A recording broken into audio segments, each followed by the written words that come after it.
Yeah. Just brief, just brief. Okay, hello everyone. Yeah, we will go into the next session. Now, this session we will honor to invite Mr. Arnold Chang to share us the deploying the Django app on AWS Lambda. Let's welcome to Mr. Arnold. Thank you very much for coming for my session. And this is my great honor to be here and share my experience with you. This talk is about deploying Django, and I would suppose you have at least some of the knowledge of running a Django application. So here is my brief background. I am coming from a web developer background, and I've been using Django since 2007. And I'm not a server guy, so I would like to stay away from system administration as much as possible.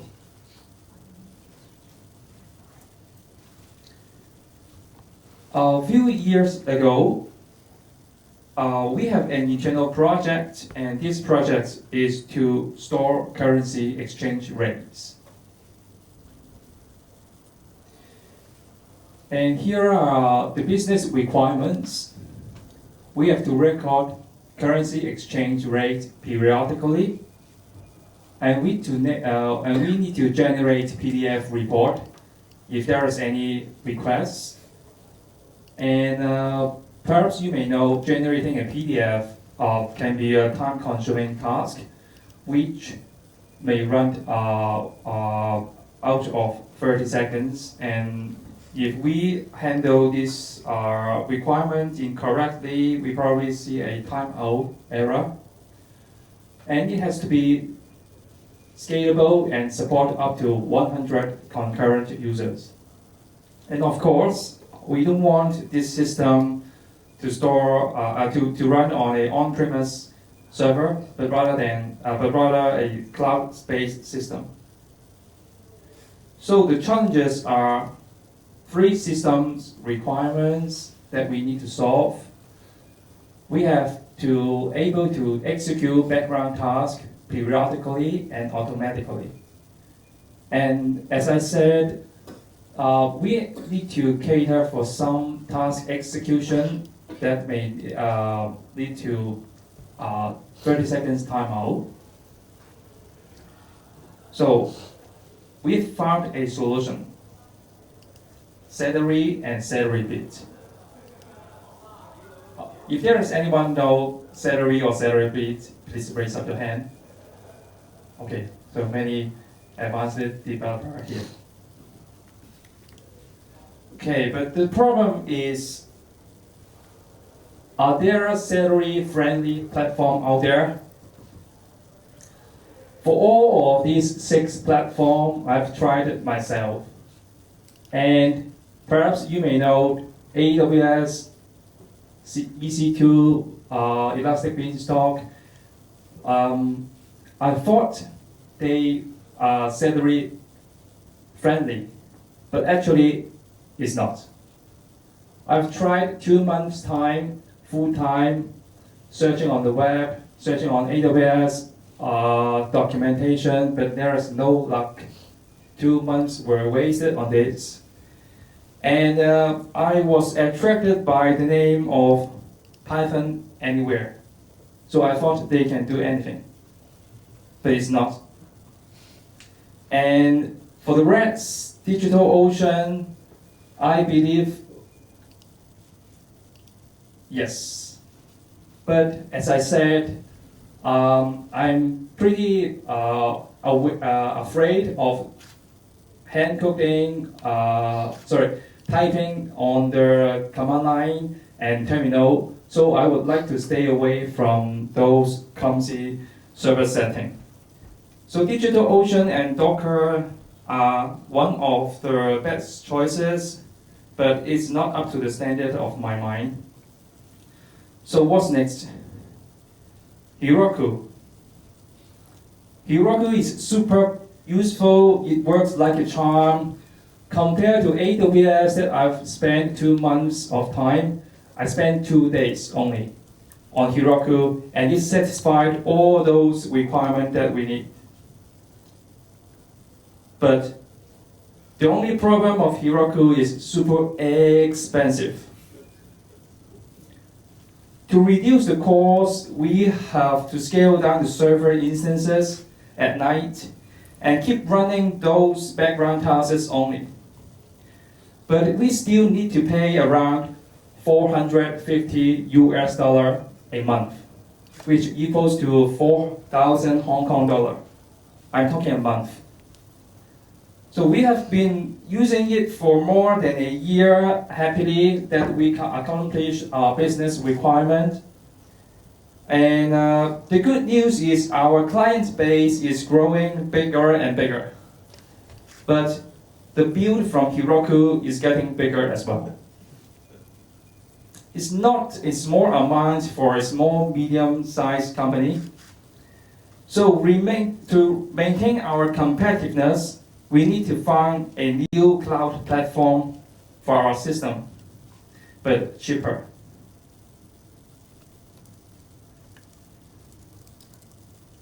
So luckily, I've joined the PyCon conference Taiwan last year, and one of the speakers told me that there is a super easy to use, powerful platform which is called Lambda.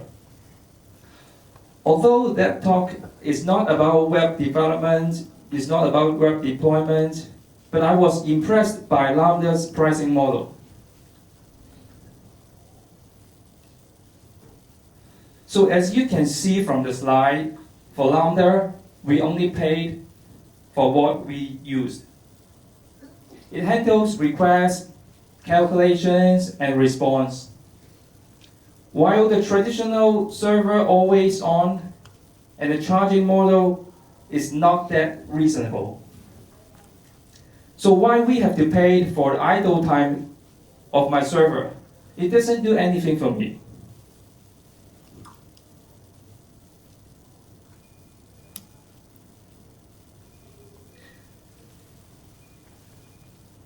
The benefits of Lambda, there is zero server administration, which is suitable for me.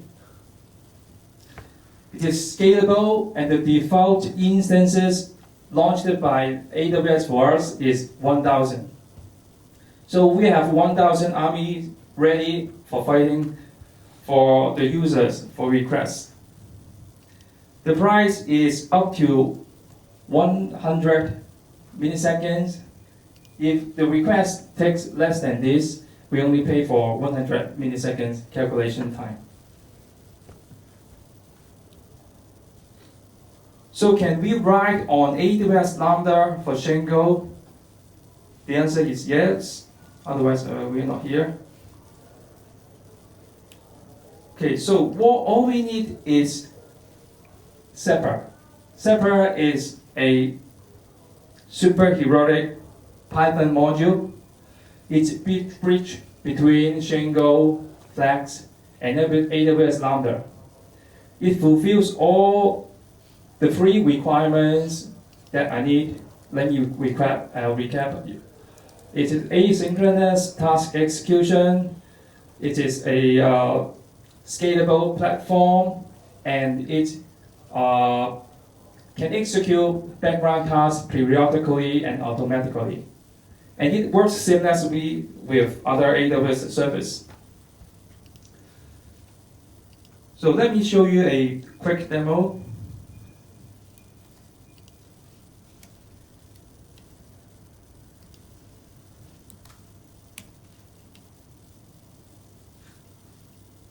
Okay, we now have a working Django application running on my desktop. Sorry, my laptop. It is very minimal. There is a currency module. There are only 2 models. The currency model it specifies the currency code, euro, and nothing inside. And the currency rates, it should store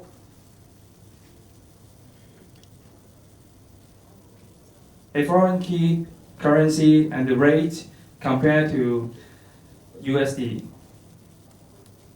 As I believe both of you guys are coming from developer background, I believe you read this model.py is better than reading the admin page.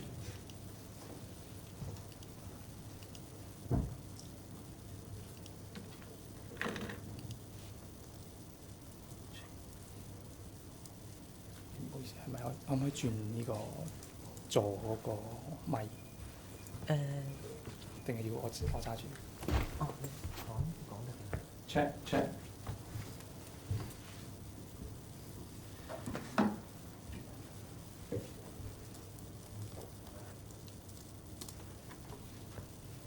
Okay, so let me try to add a currency. We have euros. And if I want to add China dollar,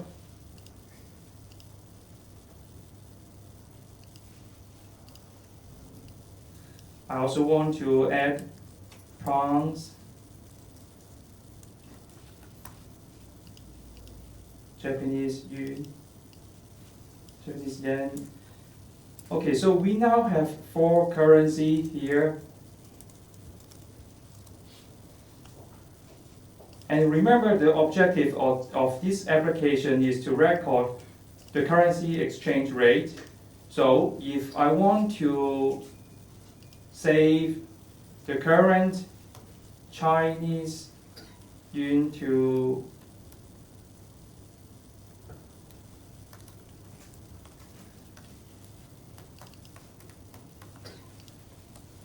US dollar, it is 6.94.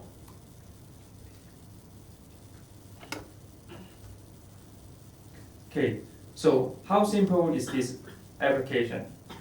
But no one is gonna make it record by themselves manually. So there is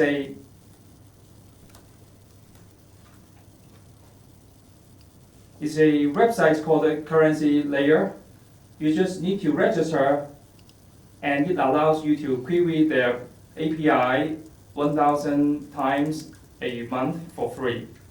So I've registered, and I just need to type in the API access key in my application.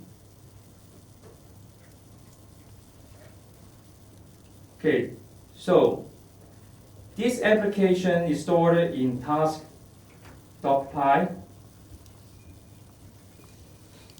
and this function calls currency layer API for all the currencies that I have entered here. So I now have 4 currencies, and if I execute this function manually,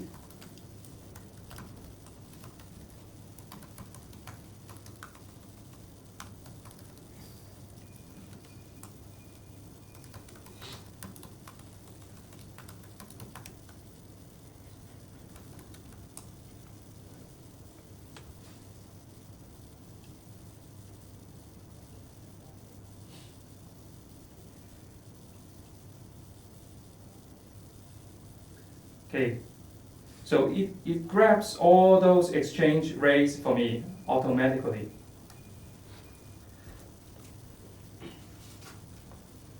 So I now have a working example running on my laptop, and the rest will be incorporate Zappa and deploy our first Lambda-enabled website. I start by installing Zappa module.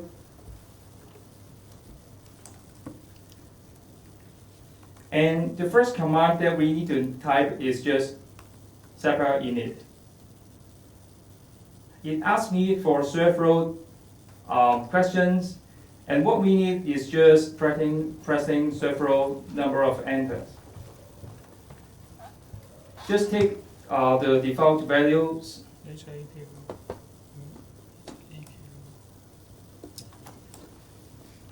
Okay.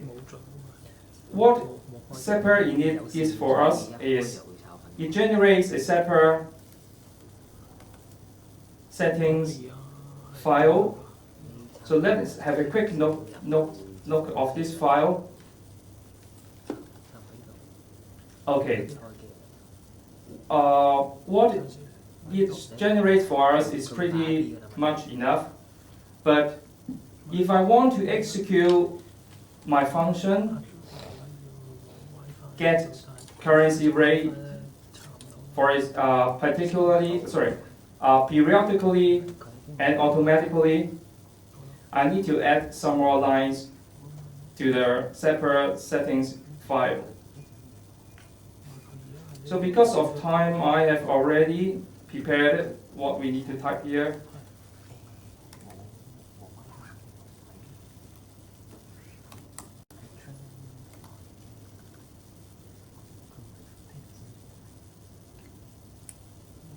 Okay, I ask Zappa to get currency rate for me every 1 minute. This is the shortest interval that I can execute on Zappa. But do not do this when you are at home, unless you have signed up for currency layer. Remember, we can just, it only allows us for a query for 1,000 per month. But for demo purpose, I'm going to show you how it runs every minute.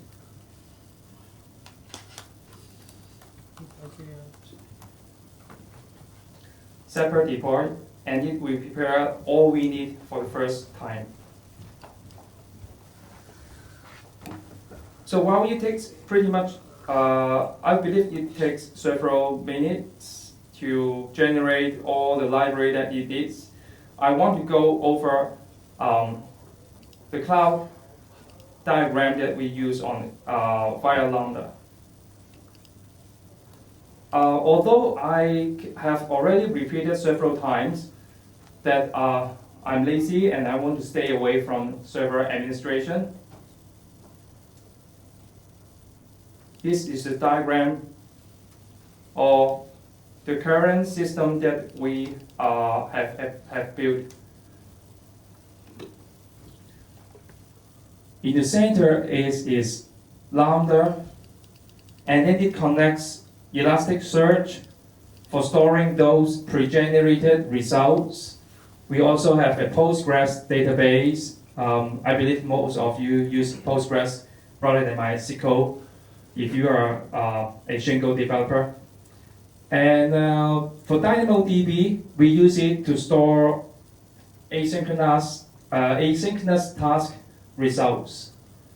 And we also link to S3 for Django administration static media like CSS files, JS images. And we need to have an NAT gateway and Elastic IP if we want to query external APIs.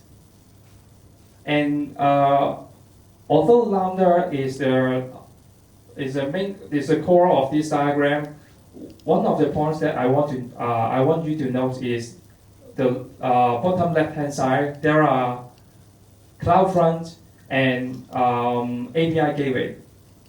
So the request will be coming from the entrance API gateway, and it routes to AWS Lambda, and the Lambda will return the response.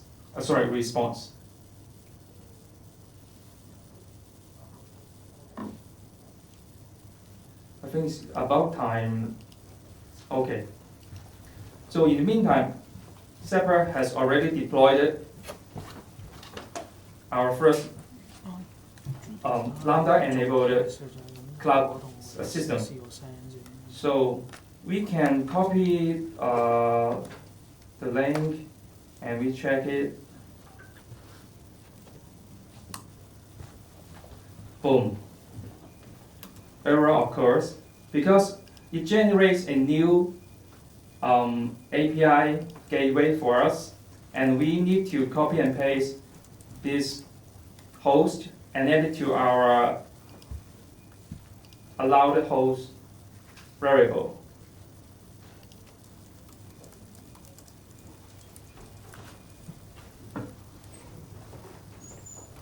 Okay, the next step is to update the package.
I think I have to come back to this later.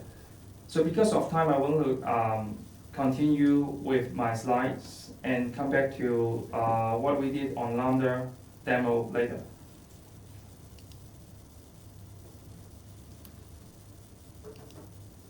So summary. Before I go to the next slide, let me give you a question. I have saved it quite a lot by migrating from Heroku to Zappa. So guess how much, the percentage I have saved it from the migration. 20% off. Someone said 70. The answer is up to 80% of what I have spent on Heroku was saved after migrating to Zappa.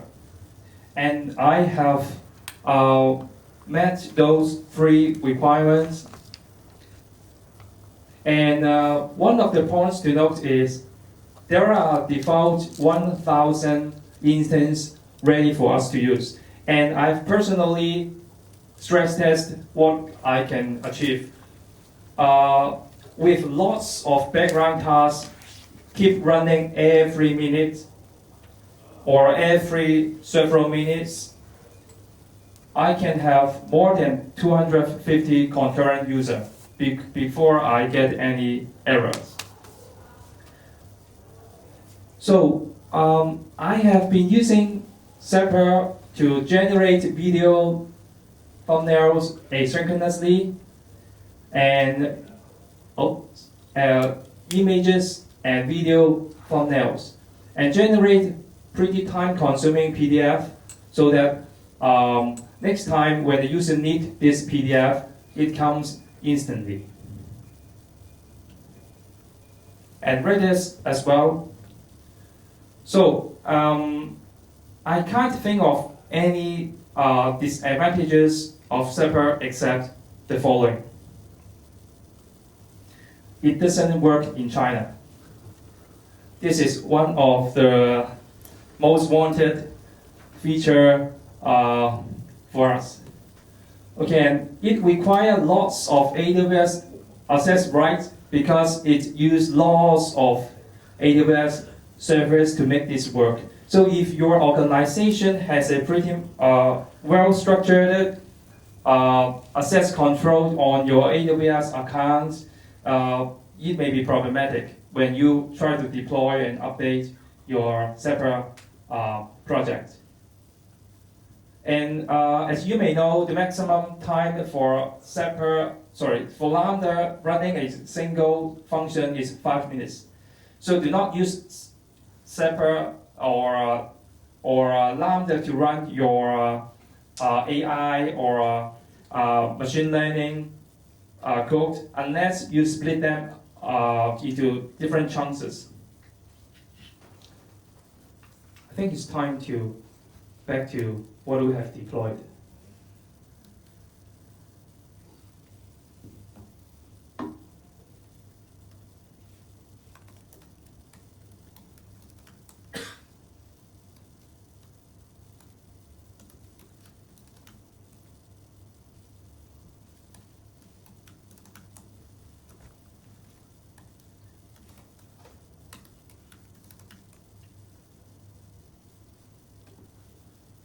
Okay, we still need S3 to help us publishing those images and JavaScript. But you can see we have successfully running the get currency rates function every minute. So with all this reliable and powerful feature of Zappa, I can't wait to see what you will use this module to do your masterpiece project. Thank you.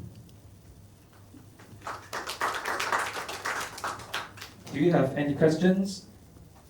Yeah. Does anyone have a question? Yes, please. Flask. Yes, Flask. It's supported officially by Zappa. You can try using Flask, but I don't use Flask myself, so I can't tell you from my past experience. But you can try.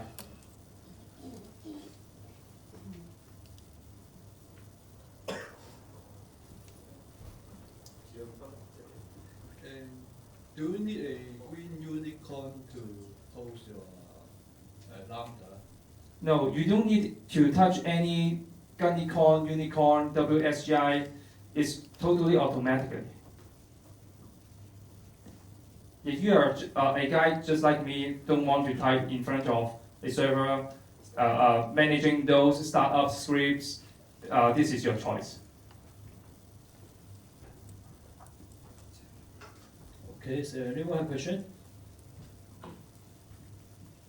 Okay, if we don't have question, I think everyone want to make some dessert, right? Okay, next thanks Arnold again.